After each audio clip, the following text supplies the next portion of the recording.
Madam Web is the latest Sony Spider Man Universe film, so today let's rank all 4 of the movies from worst to best.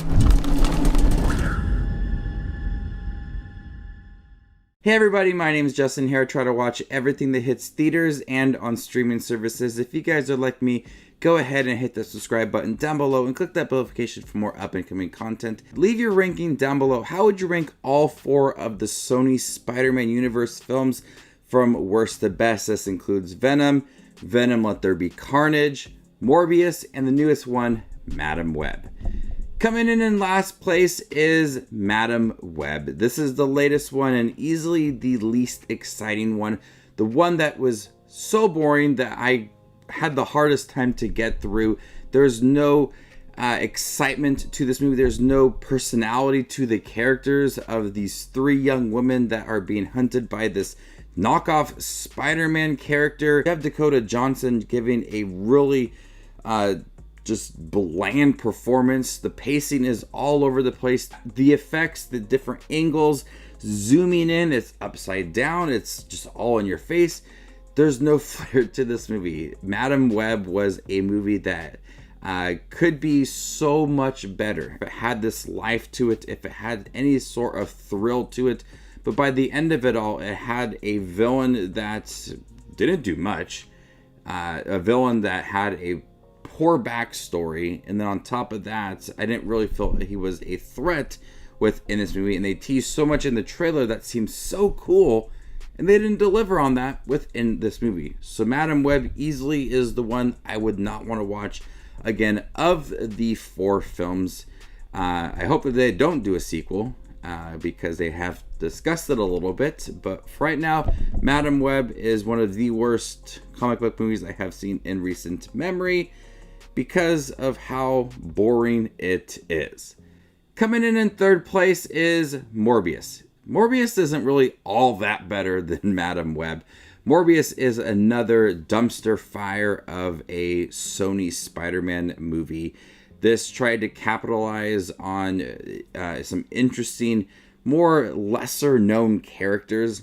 And Morbius is a really interesting character. His backstory could have had a really exciting movie, but instead they made it really gimmicky. And there are so many moments that you just laugh out loud of what is going on. I think that's one of the main reasons why I do place it at number 3, is because it is a film that you just laugh at and you can enjoy the silliness behind this movie. I do feel like Jared Leto does give a decent performance in here, and there are some cool visuals and action scenes throughout, which Madam Web was lacking in that department. So it's easy to place this movie at number 3, but it is still a terrible movie. Coming in second place is Venom, Let There Be Carnage.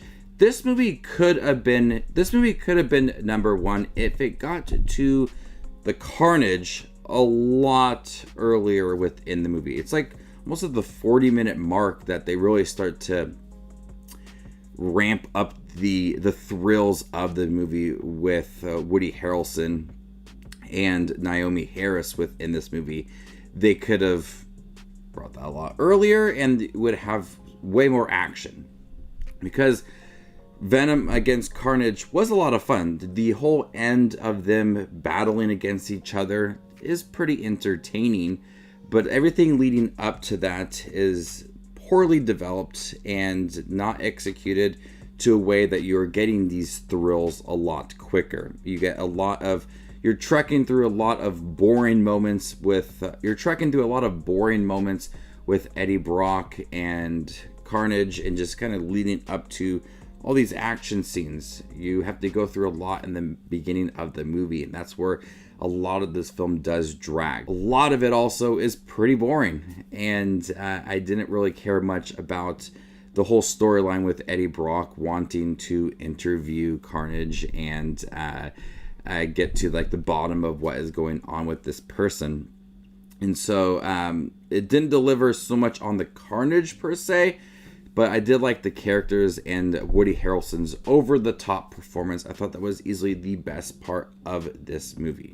But coming in first place is Venom. I really did like the back and forth between Eddie Brock and Venom, and understanding that relationship. It's hot and it's cold. They're arguing quite often, but finding that balance was probably the best thing of this movie. There are some fun action scenes, and I really did like Tom Hardy as Eddie Brock.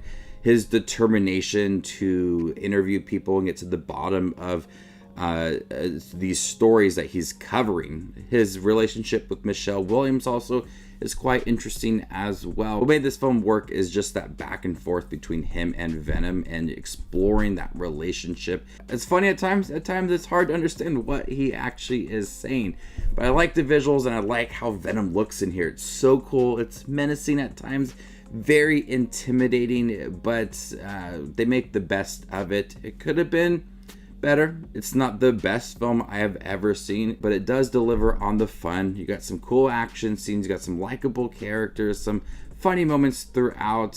It's generic at times. The villain in here is pretty weak and predictable. Doesn't have the most exciting moments at the end of it all, but I just like seeing Tom Hardy going back and forth with this alien creature and how it's taking over his life, and then just kind of finding that balance. It's entertaining and it's worth multiple re-watches. So there you guys have it, all 4 Sony Spider Man Universe movies ranked worst to best. How would you rank them? Let me know in the comment section down below, and stay tuned for more up and coming content like this. My name is Justin Watches Movies, and you guys stay classy, YouTube.